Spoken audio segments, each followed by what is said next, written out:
رضوان نے ایک لمحے کے لیے سوچا کہ وہ واپس چلا جائے، مگر پھر دوست کے ساتھ ہونے کا حوصلہ پا کر وہ بھی آگے بڑھتا گیا۔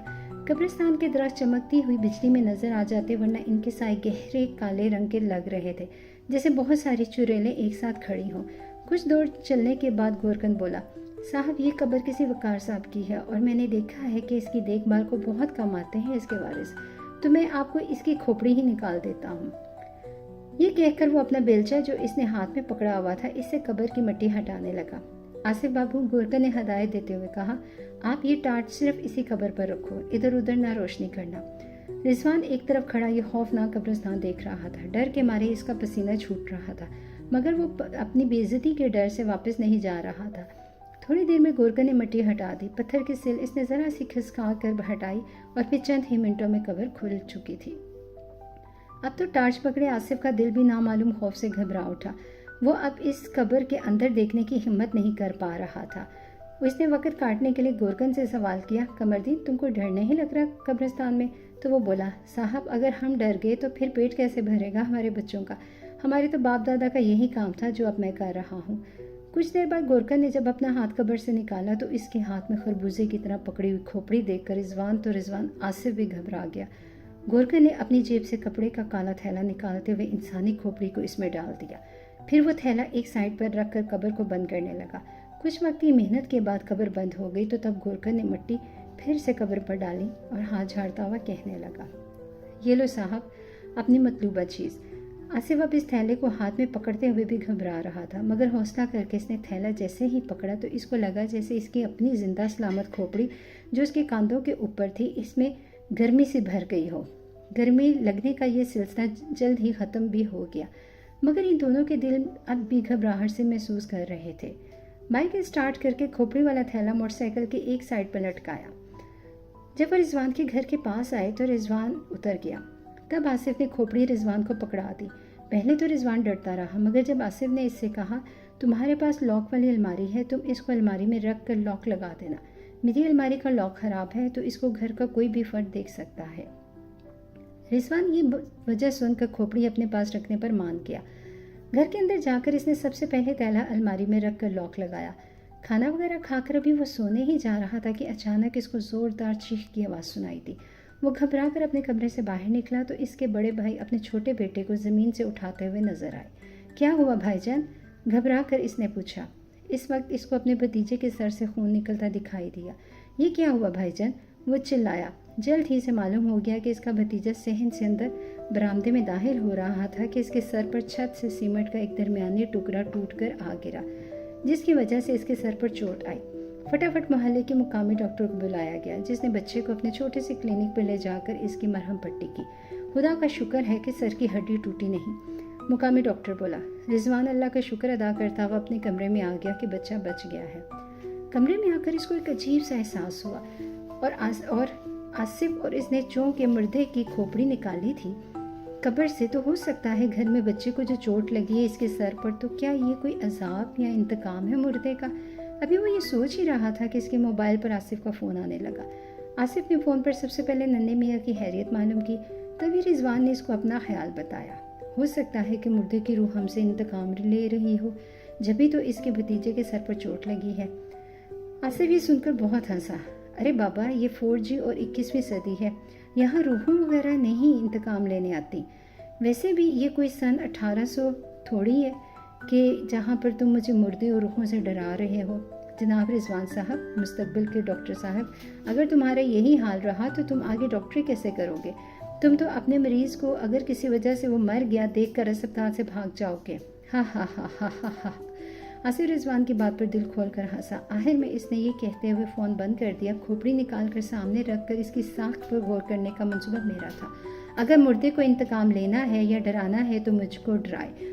آصف کو کیا معلوم کہ وہ جن باتوں کو مذاق میں کہے جا رہا تھا تقدیر بہت جلد ان کو سچ کرنے والی ہے۔ اوکے، گڈ بائے ڈاکٹر رضوان، کل ملیں گے، میں 10 بجے آپ کی طرف آؤں گا۔ یہ کہہ کر اس نے فون بند کر دیا۔ رضوان نے بھی فون بند کر کے ایک طرف رکھ دیا، اور پھر وہ یہ سوچتے سوچتے سو ہی گیا کہ میں بلا وجہ ڈر رہا ہوں، بھلا جو زمانہ آج کل چل رہا ہے، اتنے جدید زمانے میں روحوں اور مردوں کا کیا ڈر۔ رضوان کا فون ایک زوردار آواز سے بج اٹھا۔ وہ گہری نیند سے تھوڑا سا جاگا، پھر اس نے ایک ہاتھ آگے کر کے یہ دیکھے بنا ہی اس کہ اس خراب موسم میں کون اس کو کال کر رہا ہے۔ اس نے فون آف کر دیا اور سو گیا۔ ابھی اس کو سوئے 15 منٹ ہی ہوئے تھے کہ اس کے کمرے کا دروازہ ایک دھماکے سے کھلا۔ اس کے بڑے بھائی کی بوکھلائی ہوئی آواز نے رضوان کو جگا دیا۔ اس کے سوئے ہوئے دماغ میں رضوان کے بڑے بھائی کی آواز آئی تو وہ اٹھ کر بیٹھ گیا۔ کیا ہوا بھائی جان؟ رضوان جلدی اٹھو۔ گہری نیند سے جاگے رضوان کے دماغ میں یہ بات آئی کہ کہیں اس کے بھتیجے کی طبیعت تو مزید خراب نہیں ہو گئی۔ بھائی جان کیا وسیم ٹھیک ہے؟ اس نے پوچھا۔ ہاں وسیم ٹھیک ہے، تم جلدی باہر آ جاؤ، آصف کی طرف جانا ہے۔ آصف کی طرف؟ کیوں، کیا ہوا؟ اس وقت تو صبح کے 5 بجے ہیں۔ رضوان زیادہ سوال مت کرو، لگتا ہے تمہارا دماغ ابھی بھی سو رہا ہے۔ تم کو آصف کے ابا نے فون بھی کیا تھا مگر تم نے فون ہی آف کر دیا، تب انہوں نے مجھے اطلاع دی۔ آصف اب اس دنیا میں نہیں رہا۔ بھائی جان نے ایک بم رضوان کے اوپر گرا دیا۔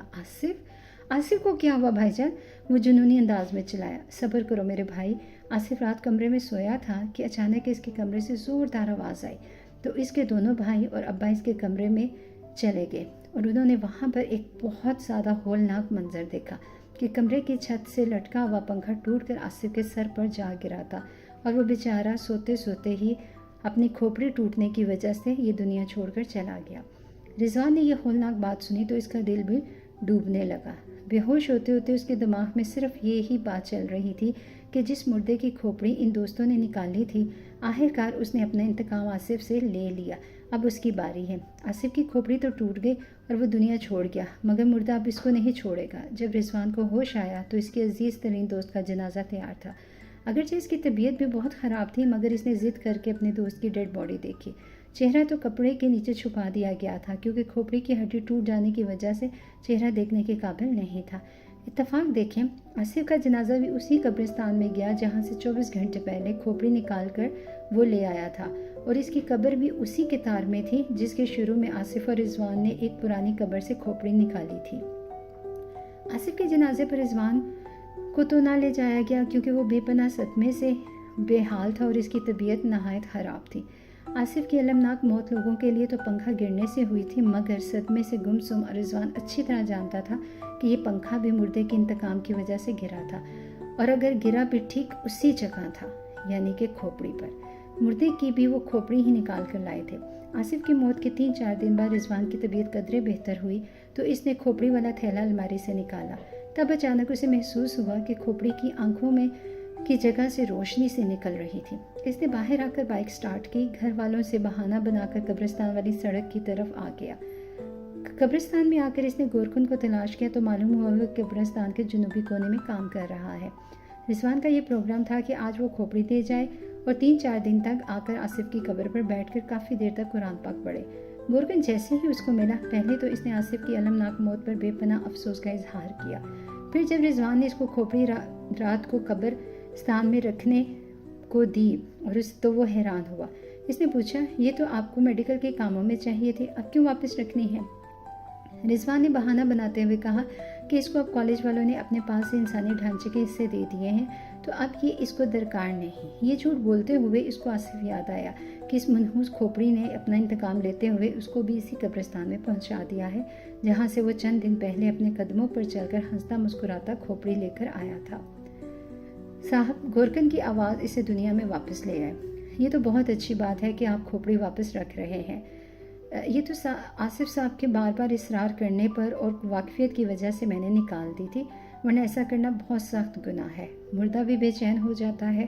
ٹھیک ہے قمردین، تم یہ کھوپڑی والا تھیلا رکھو اور یہ 5000 روپے بھی۔ تم آج ہی رات کو قبر کھول کر اس کے اندر کھوپڑی رکھ دینا اور میرے نمبر پر اس مردے کے پاس رکھ کر ایک تصویر بنا کر مجھے بھیج دینا تاکہ مجھے اطمینان ہو جائے۔ ٹھیک ہے صاحب۔ گورکن نے تھیلا اور 5000 روپے پکڑے اور ان کو اپنی بیٹھک کی الماری میں رکھنے چلا گیا۔ ادھر رضوان قبرستان کے مین گیٹ پر کھڑکی پر کھڑی اپنی بائک کو سٹارٹ کر کے جب واپس مڑنے لگا تو ایک قبر کا کتبہ نظر آیا جس کو دیکھ کر اس کے دل کی دھڑکن بند ہونے لگی۔ بالکل نئی نئی قبر پر لکھے کتبے پر لکھا تھا، آصف اظہر، ولد اظہر شیخ، تاریخ وفات 28 جولائی۔ یہ تازہ قبر کھوپڑی کے انتقام کا ثبوت تھی۔ تو پیارے بچوں، اس کہانی سے ہم نے کیا سیکھا کہ علم حاصل کرنا اہم ہے مگر اس کے لیے راستہ جائز ہونا چاہیے۔ مردے کی بے حرمتی یا غلط طریقہ یا حرام طریقہ اختیار نہیں کرنا چاہیے۔ یہ نہ صرف اخلاقی طور پر غلط ہے بلکہ انجام بھی خوفناک عبرتناک ہو سکتا ہے اور سچا علم وہی ہے جو نیت، طریقے اور عمل تینوں میں پاک ہو۔ پیارے بچوں، آپ کو کہانی پسند آئی ہو تو اسے لائک کر دیں، چینل سبسکرائب کر دیں۔ خیر سے سوئیں، خیر سے اٹھیں، اپنا خیال رکھیں، میٹھے سپنے دیکھیں۔ شب بخیر۔